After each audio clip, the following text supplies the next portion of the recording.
Hey guys, I am Ibigandscary. I'm bringing you another StarCraft 2 replay, this time featuring in our bottom right hand side FKNL, our red Terran, and his opponent on the top left hand side is NoN's forsakeNXE, our blue Terran. Both players are in Masters. We are on Alkaline Wastes, and it's a Terran versus Terran. It's cool. It's tank battles and heavy bio play and lots of Hellbat drops. You know Heart of the Swarm. You know Heart of the Swarm. So yeah, both players are in high Masters. We know forsakeNXE. I've cast a couple of his games before. And in all honesty, it's going to be a pretty boring opening, I'm sure, just because of all the different shenanigans you can get up to in the mid-games. There's no real reason to try for any hyper-aggression early on in TVT.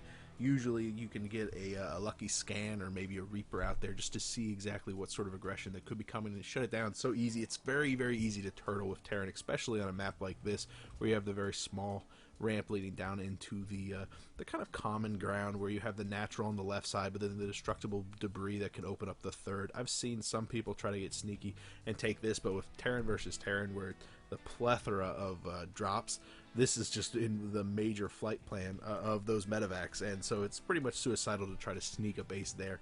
So if we are going to see a third base go down, it's definitely going to be right here. It's just so natural. So very natural. It looks like both players are throwing down their barracks at about the same time. No super early gas, so I don't suspect to see any cheese or maybe a Reaper play.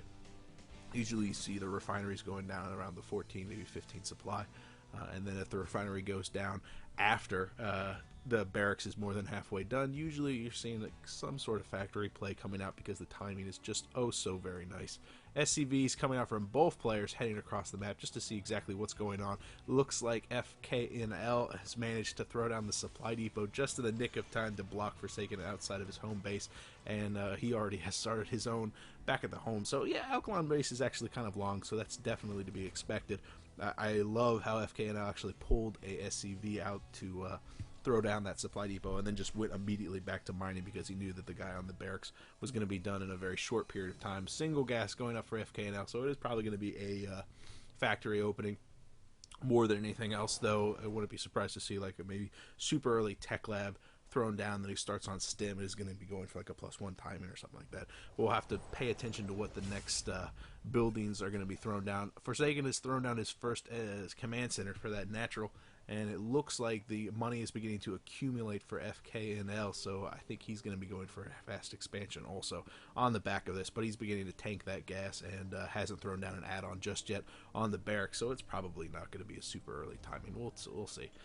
A little bit of shenanigans from the SCV on the back side of this, but it looks like the SCV throwing down the command center. The natural scouted it, and he goes down. He goes down, and he's done. And I think FKNL pulled back his own SCV, so we don't see, turnabout for that. The other SCV is definitely already dead. 2 more barracks being thrown down, double gas tap for Forsaken, so it is going to be a more bio-heavy build coming out of him. The double gas allows him to really power on with those upgrades, supporting at least one engineering bay and the plethora of upgrades that bio needs from the tech lab. Second gas being added on for FKNL, but he has already started that factory. Probably going to be seeing a reactor on the barracks, but that reactor, is it destined for the factory? Is it destined for the starport? Only time will tell. I'm looking for an armory coming out of FKNL because that will tell us that's going to be a Hellbat drop. But the tech lab coming out of forsakeNXE tells me that yeah, his heavy vial build is going to be using a he needs combat shields. He needs stim. He needs it in order to do pretty much anything. And I love the repositioning of the barracks, really making it so that this gap is nice and wide open later on. I just like having the Sim City of everything nice and neat. Beyond the cosmetic reasons, I really don't know why people do that, but it is very popular. Armory is going to be thrown down by FKNL, starting his second barracks? No, that's a starport. Good, I clicked the barracks, but I thought I was clicking that. Starport being thrown up, the barracks repositioning itself to build another reactor. The Hellions already out on the field for some map control, but once the armory finishes, we're going to see those become Hellbats a very short period of time. I mean, I don't think these are going to be Hellbats. He'll need the most useless upgrade ever to get the Hellions to change to Hellbats, but yeah, no, I mean, these guys are going to become Hellbats. The factory being producing Hellbats. A clutch scan for Forsaken, sees absolutely everything he needs to see. The starport repositioning for the reactor and the reactor on the factory. He knows total, and I think he actually caught the armory in the edge of that scan. So he definitely knows Hellbat drops are on the way. Really nice positioning of these two supply depots. I love this because it gives him so much more extra warning whenever that medevac decides to come in. The south side of his base is already secured because he knows that this expansion is going to be a lot more delicate, a lot more exposed for that drop play. So he has the bunkers already positioned there. Maybe he's going to throw down a missile turret too, only time will tell. But over here on the right side, this is definitely where you can get caught unprepared because usually your tech buildings are more down here, more centric to your base. So I like that play a lot. I like that. To note, just one engineering bay being thrown down, but with a factory to boot. Probably going to have a starport coming out in a very short period of time. 2 medevacs moving off to the left side. Those are your Hellbat drops. A barracks and this is it's an early warning system right here, just checking out to make sure that there's no drops coming in a short period of time. This is going to supplement that barracks. We have a single Viking on the production tab. Really don't need a huge number of medevacs. Here comes the push from FKNL. One of them gets focused down immediately by the excellent positioning of the bunker. However, all of them managed to drop all of their Hellbats, all 4 of them. 6 workers killed immediately. However, 2 of the Hellbats have gone down, and with the bunker in position, the other ones are getting focused down, and I think that's going to be it for the workers killed right now. What is that, 400, 700? How many workers killed is that? 600 resources lost for that. I didn't really factor in the initial medevac, and the other one manages to get away. And with the Hellbat production just in full swing right now for FKNL, he's going to be able to continue that drop harassment. He's factored in another medevac. That single Viking is out on the field, is probably going to be controlling the north right side of the map. Just keeping an eye out for the drop play, because remember, Bio used to be all about drops, and now that we have mech with its own drop potential, it's kind of opened the door for both players to be able to play 2 wildly different styles, but still threatening each other with drops. And I think that's pretty cool. I like that, how dynamic that is. However, I think Forsaken is in a bit of trouble right now. He doesn't have combat shields finished just yet. +1 is going to be finishing by the time this drop pushes in. But again, with that early warning system in place, Forsaken's going to have 1 or 2 extra seconds to react to that Hellion, but only if he's paying attention to the mini-map. Nope, doesn't really help. Those Hellbats get down and they go to town on those SCVs. Really fast reactions regardless. He only losing 2 or 3 SCVs to this push, and so ultimately I think it is going to be a wash. Good micro there, hopping his Marines right back into the bunker. This is something I haven't seen. Throwing down a bunker in both mineral lines like this. Every now and then you'll see it down here in the natural, but I've never seen it up in the main. And it is so incredibly effective, man. It's really, really working, keeping those Marines alive, especially when they don't even have combat shields.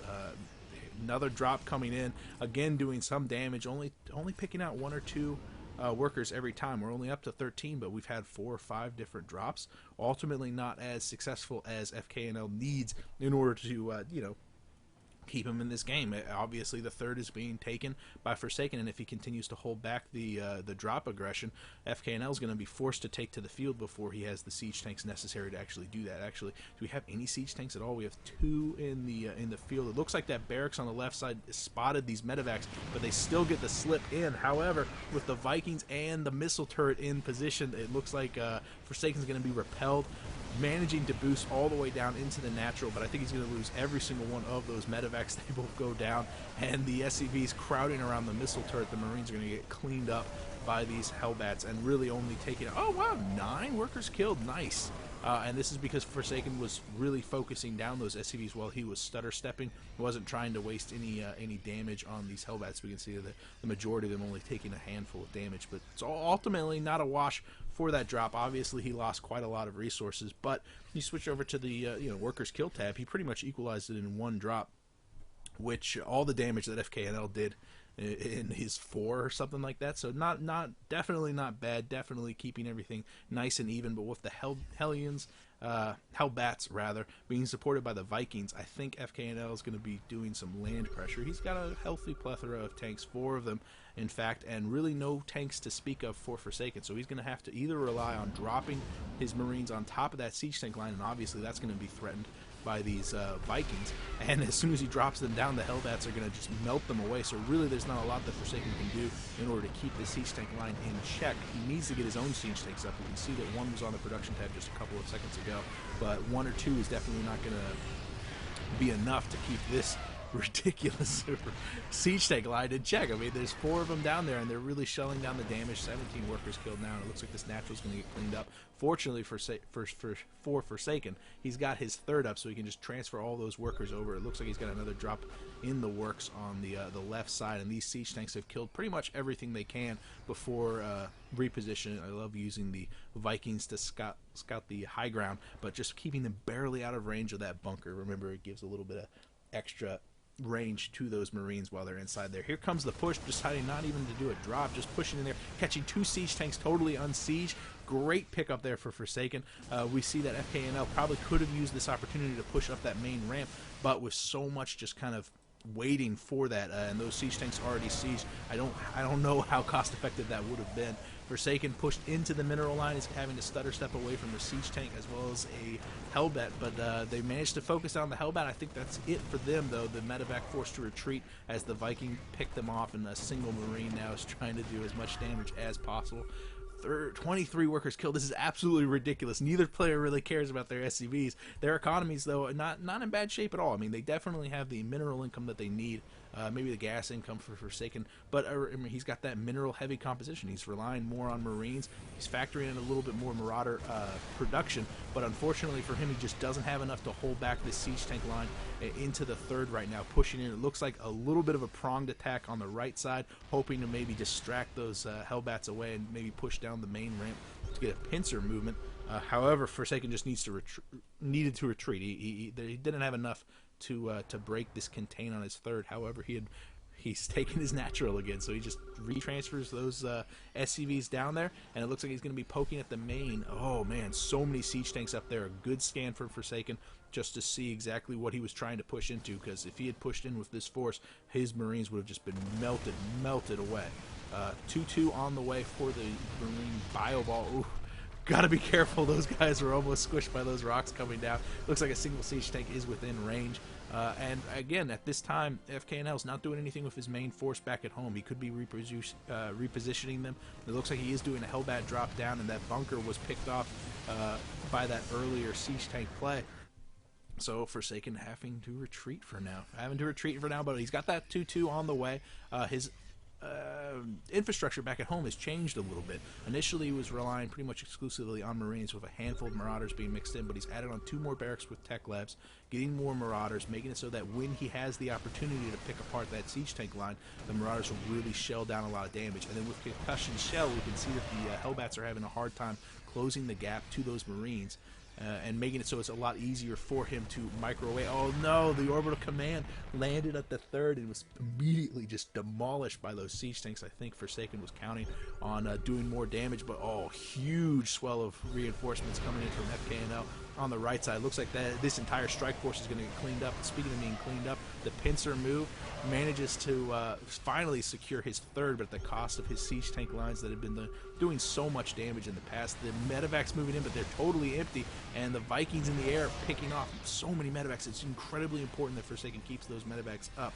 He only has 3 on the field right now, and that's something that any good bio player is going to spend so much APM on keeping those medevacs alive, but the Vikings make that so hard to do. They have enormous range.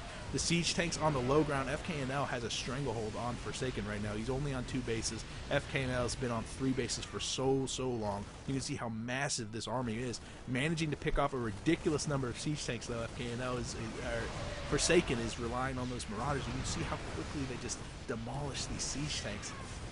Oh man, but I think FKNL is going to be able just to brute force his way up. The Hellbats and the Vikings now landing or supporting the siege tank line and allowing them to kind of leapfrog up. He's finally on that upper plateau, but I think the meat shield has just been demolished to the point where these Marauders are having a field day with those siege tanks. There's nothing to protect those siege tanks anymore. The Hellbat number is severely demolished. Oh no, Forsaken forced to pull his SCVs, pulling his SCVs into the welcoming arms of a single Hellbat, getting a massive just kill. Oh my goodness, so many of those SCVs were dead. I don't even want to look at this number. 39 workers killed in the favor of FKNL. 46 to 54, so not nearly as bad in the Harvester number. And it looks like Forsaken's finally cleaned up that aggression, but remember, FKNL's on 3 bases. Forsaken's only on 2. Forsaken does have some nice upgrades out there, but +3 is going to be finishing for those Hellbats and those siege tanks. And so, man, Forsaken has really got to make something happen in the next couple of minutes, because as time goes on, FKNL is going to just continually re-macro. Right now, the supplies are pretty much neck and neck, but FKNL just frankly has a much more powerful economy. Speaking of economy, Forsaken's moving in, hoping to change that, is picking off more than a handful of these SCVs. However, FKNL quickly repositions his siege tank line, manages to clean up the remaining stragglers. The single Marauder just kind of tossed haphazardly down into the bottom of that crevice. A good amount of workers killed there, but remember, he's got 3 bases. The 3rd base is just now being secured, not even saturated for Forsaken. At 140 over 114, it was neck and neck just a second ago. But FKNL showing you how powerful his economy is. Only producing a single Hellbat at a time kind of strikes me as a mistake. He's got 2 factories. Definitely want to factor in a lot of Hellbats. Oh, but he's got a ridiculous number of Hellbats already. It's all right. It's all right. He does need a lot of siege tanks. He definitely needs a lot of Vikings in order to keep those medevac numbers in check. And in check, he has kept them. I mean, he's only got to worry about 3. Those Vikings, oh no, totally crushing the Viking number, walking right on top of those Marines. I think Forsaken needs to retreat, though. Really doesn't want to engage that siege tank line directly. A single siege tank being way too ballsy. A single Marine being way too ballsy. Oh, pushing in, the siege tank sieging. Forsaken having to poke in, outrange the Hellbats just for a second, exchange 1 or 2 volleys, and then retreat immediately, because those siege tanks will have sieged and then fall down. This is the only way Forsaken can keep this army in check. In all honesty, FKNL is being a little bit timid right now. He's letting this kind of slip through his fingers, this advantage he had. Now Forsaken is up on 3 bases. He's being very coy. Both players kind of going to the right side, going to the left side. This is shaping up to be a bit of a base trade, and I think, in all honesty, that is in the favor of FKNL, as he has secured his 4th with a planetary fortress. The Marine and Marauder forces made its way up onto the upper plateau. Is going to be pushing into the natural. Oh no, FKNL choosing to retreat and split his forces in twain. So he's got to knock down these destructible debris and push in and actually do some damage to the economy, because the damage to the economy has already been done by Forsaken. The natural has been completely crushed, and now he's pushing up into the infrastructure, splitting his own forces into 2 pieces. He's moving down to the bottom left-hand side to check out the 3rd. It looks like the destructible debris have finally been taken out. FKNL is going to be pushing into the 3rd, but that's given enough Forsaken enough time to make a haphazard army up onto the high ground, that plateau. The economic damage is just absolutely extreme. 77 workers killed for Forsaken. Finally, the main forces arrived to clean up the damage being done. Unnatural. Oh no, the medevacs totally unaccosted. There's no Vikings left. Remember, they all got picked off. Forsaken manages to pick up his force, drop them off on top of more than a handful of siege tanks, crush them, and then push into the natural. At the same time, the Vikings that could have been home to protect against the medevac drop play there is managing to pick off an orbital, but the counter strike from the Marines and Marauders managing to pick off the siege tanks, and the 3rd is going to go down too. The economy is in shambles for both players, really. The 3rd has been taken out. The natural is his only mining base, and then we have the planetary fortress in the top right-hand side for FKNL.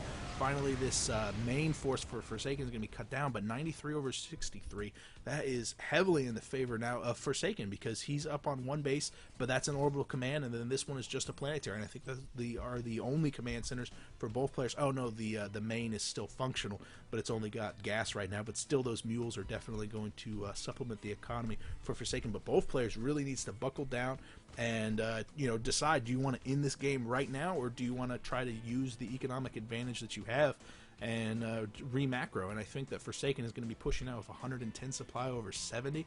Oh man, this is going to be tight, because either way you slice it, he's got to take down a planetary fortress in order to actually win this game. Obviously, the economy, the infrastructure back at home is very exposed. That's where I would want to push, but he's got to choose. Do you try to take out the planetary, or do you try to take out the siege tanks on the high ground? Oh, either one is just a terrible, terrible choice, because he doesn't have a lot of splash damage to take out those SCVs. It looks like he's going for the planetary, darting in there, stimming. Oh man, there's just so much DPS there that even the SCVs repairing the planetary fortress isn't enough to keep it up, and with it goes the last smallest amount of the economy that FKNL had left. I don't think he has a single command center. Oh, he's got one. That's right. I keep forgetting about the main one. He's got that orbital. He could land it in the third, but it looks like it's just derping around in the air right now. Forsaking the last bit of his force by picking off the majority of it into his medevacs and repositioning. Maybe he's going to be coming back for them. Oh, what a good guy. He's coming back for him, but they're all dead anyway. The Hellbats finally arriving on scene. Oh, no, he gets the majority of them, picking them up. And remember, there's no anti-air in this force, so FKNL is going to be frustrated by the lack of his Vikings right now. I wonder what happened to those two that were taking off the orbital command. I can't imagine them surviving. The orbital is finally landing in the bottom left-hand side of 5 harvesters is just not nearly enough. It looks like the orbital for Forsaken is readjusting its position down into the 4th location, but a little bit of a skirmish. Neither player really wants to throw away their force because if FKNL loses his Hellbats, his siege tanks are definitely screwed. But if Forsaken loses his standing force, he can't re-macro fast enough to stop these siege tanks which are moving in. Really does FKNL know about that 4th? He does not. He might suspect it. He might check it. I don't think he wants to blow a scan on it because he just frankly doesn't have the economy in order to justify that. Forsaken is going to be pushing up into the main to try to take out that infrastructure there, but FKNL reading this and lifts off every single one of his factory and his starport, forcing the base trade. Regardless of how this goes, this is definitely going to come down to a massive fight. These siege tanks and Hellbats are going to have to fight this bio ball eventually because both players can lift off and neither player has a massive amount of anti-air. However, we do have 2 Vikings on the production tab, so if this comes down to a apocalyptic scenario, trying to push up the narrow gap, it looks like FKNL was caught with the just a small amount of production that Forsaken had left. Just look at this, just a straggler's army. I think that this could have managed to actually push up there and clean that up, but with the... Where did the command center go? Did he lift off the command center too? He lifted off the command center too, and he was repositioning that also. But yeah, 33 over 100 for Forsaken. He definitely had the superior army, but these siege tanks, man, if they are sieged up on the high ground and you have to force Marines to stem and push in, he might have been able to clean this up if the engagement went his way. I think the real cincher was the fact that there were 3 medevacs out on the field and no Vikings, because that means he still had the drop play. He still had the ability to drop on top of that siege tank line, regardless of positioning. So FKNL definitely just tapping out. He had a commanding lead early on. He had 3 bases, just to the 2, had a stranglehold on it, but he just let it slip through his fingers. He lost too many Vikings. Losing that air superiority opened up way too many doors for Forsaken. You saw how he just abused that mobility. He kept his army alive, kept a huge army alive that was just cut off in here with siege tanks up on the high ground, Hellbats holding the choke. If those medevacs had been cut down by the Vikings, then he would have lost this entire standing force, and I believe that entire standing force equals this right here. That was an enormous game changer. That was absolutely fantastic. Well done. Well done. Thanks for watching my video. If you guys have a game you want me to cast, you could PM me here or on Reddit. One way or another, I will see you guys later. I am Ibigandscary.